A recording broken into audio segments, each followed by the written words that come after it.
Hello dakta, ka iso ne? To shigo kawai, hauro sama. Dakta shigo.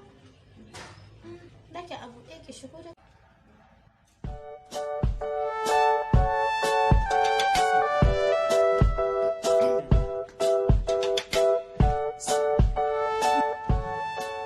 Assalamu alaikum wa rahmatullah.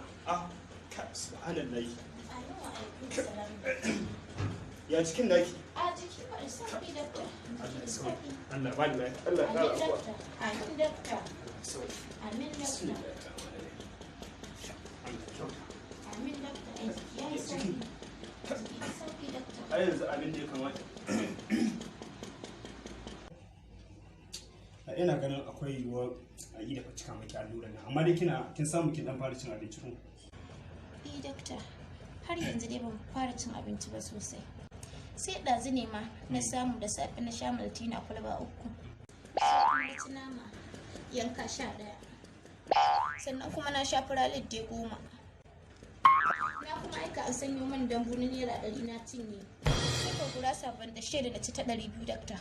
Ta kai dakta, yanzu nake so tingiri ya shigo ya zo ya sau man doya ta 150. Aka yanzu nan taimakon da nake so ka min dakta guda ɗaya ne don Allah ka rubuta min alluran nan na cin abinci dakta in samu in dinga cin abinci dakta saboda ban cin abinci da yawa.